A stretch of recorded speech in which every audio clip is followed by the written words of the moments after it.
तेजानंद ने गहरी सांस लेते हुए कहा, तुम आकाश गमन विद्या के बारे में जानने के लिए उत्सुक हो। यह स्वाभाविक बात है।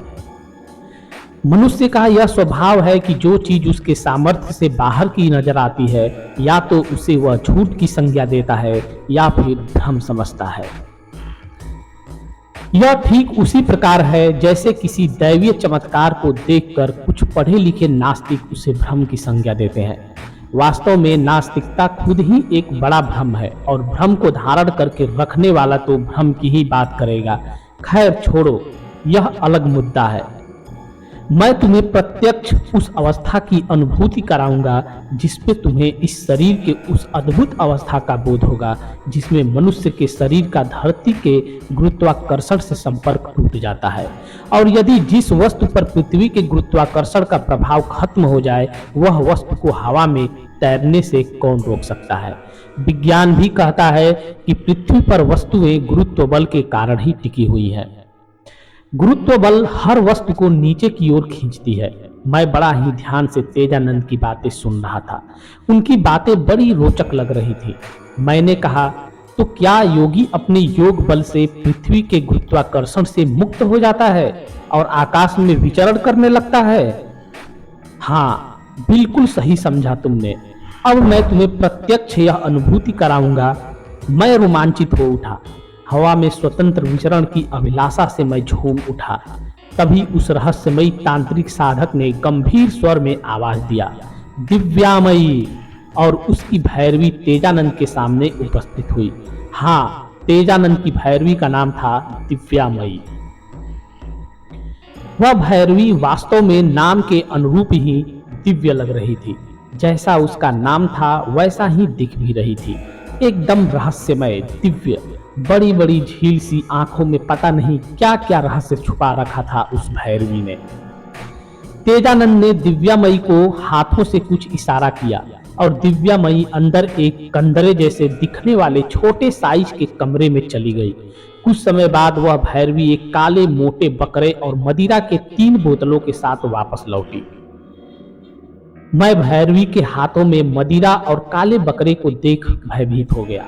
मन में सोचने लगा, हे भगवान, क्या करेगा यह तांत्रिक इस बकरे और मदिरा के बोतल का। तेजानंद ने कुछ मंत्र बुदबुदाया और मदिरे के एक बोतल को गट गट करते हुए पी गया। तेजानंद के पीने के बाद दूसरी बोतल को भैरवी गटक गई। यह सब नजारा देख मैं अंदर तक हिल गया। मैंने तेजानंद से कहा, महाराज, यह क्या है? आपने तो एक ही झटके में बोतल खाली कर दी, और इस बकरे का क्या करेंगे? तेजानंद ने गूलर की तरह लाल लाल आंखों से मेरी तरफ देखा और कहा, यह तंत्र की रहस्यमय बातें हैं, तुम इससे नहीं समझोगे। यदि तुम्हें आकाश में उड़ना है, उस अनुभूति को प्राप्त करना है जो एक योगी आकाश गमन करते समय अनुभव करता है, तो तुम्हें ठीक वैसा ही करना होगा जैसा मैं कहूंगा।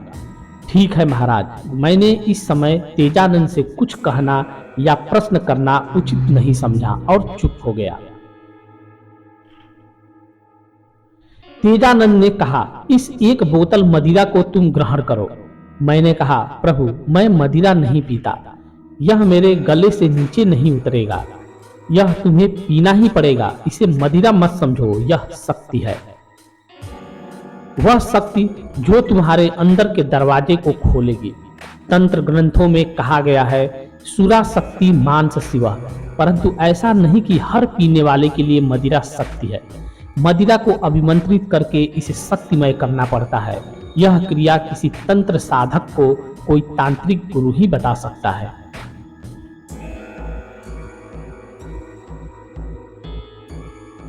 यह कोई साधारण मदिरा नहीं है, पी जाओ, आदेशात्मक स्वर में तेजानंद ने कहा।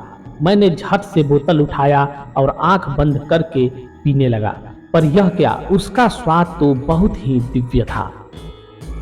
ऐसा लग रहा था जैसे शहद में हल्का सा खटाई मिलाया गया हो। मैं एक झटके में सारा का सारा बोतल गटक गया, और जब मैंने बोतल को जमीन पर रखा तो वहीं लुढ़क गया। पूरा शरीर झन्न झन्न करने लगा। मैं किसी तरह से संभल कर बैठा। तेजानंद ने बकरे को बीच में खड़ा कर दिया। और उसके आगे चावल के कुछ ढेर लगा दिया। बकरा धीरे धीरे चावल के ढेर को खाने लगा। मेरी चेतना धीरे धीरे डूबती जा रही थी।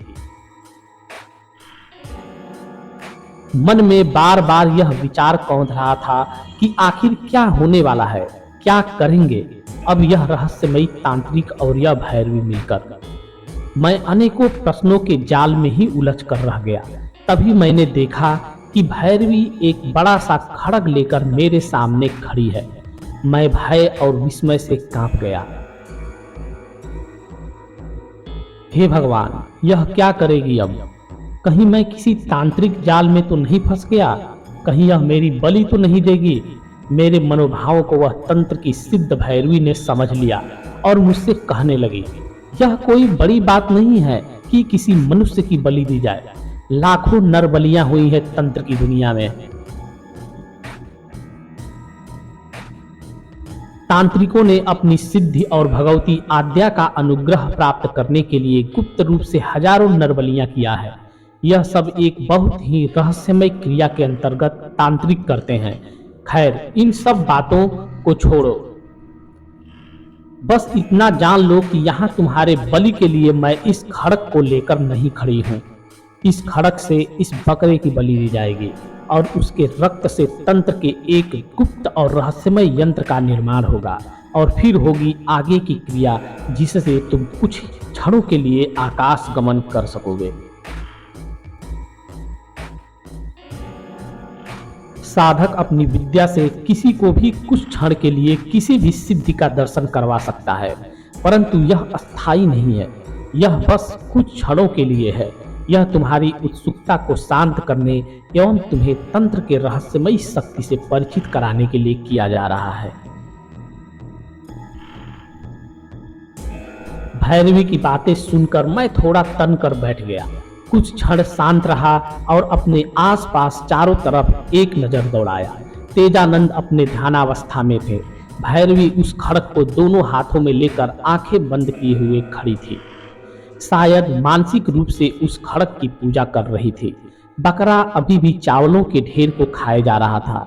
उस निरीह को क्या पता था कि कुछ समय में उसके गले को एक झटके में काट दिया जाएगा और उसके शोषित रक्त से तंत्र की एक रहस्यमयी क्रिया का संपादन होगा। क्रमशः भाग 3। इसके आगे की कहानी पढ़ने के लिए हमारे चैनल को सब्सक्राइब करें और इस वीडियो को लाइक करके कमेंट हमें जरूर करें। धन्यवाद।